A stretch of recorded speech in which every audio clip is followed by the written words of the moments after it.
If you get a chance, you should visit Isaac Newton's birthplace and apple trees in northeast England. It's a wonderful day trip from London.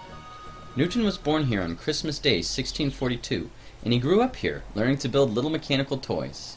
He often neglected his farm duties, such as mending fences and tending to the sheep, in favor of reading and experimenting. Newton's home is now a museum. The main building itself has 5 rooms, and these are decorated in the style of the era, with signs and exhibits throughout. There's even a little hands-on science museum, where visitors can try out some of the classic experiments associated with Isaac Newton. An object in motion stays in motion, even if it's an apple.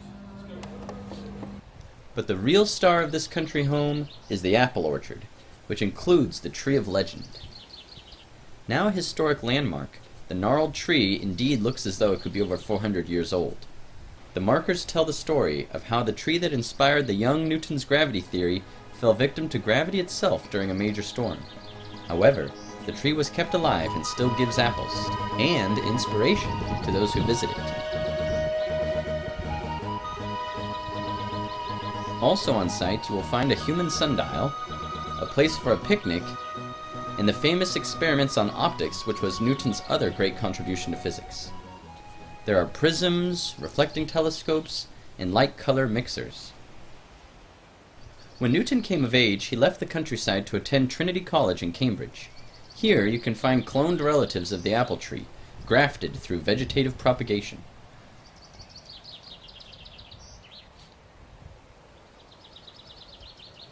Here at the Cambridge Botanical Gardens, they have a tree, an apple tree, supposedly descendant from the same one that inspired Isaac Newton's train of thought.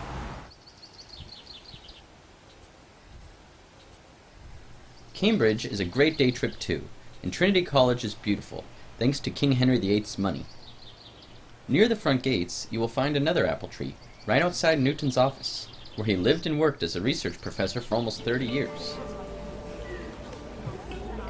This tree here at Cambridge University, Trinity College, is supposedly also made from the original tree of Isaac Newton. So where is Isaac Newton now? Some of his books and locks of his hair can be found at Cambridge and Woolsthorpe.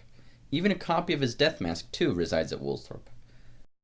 The memorial and grave of Sir Isaac Newton is at London's Westminster Abbey, and this is not far from where he was president of the Royal Society of London, which also has markers that honor their famous former president. But of all the sights, none can equal the quiet, contemplative air of the orchard in front of the stone cottage at Woolsthorpe Manor.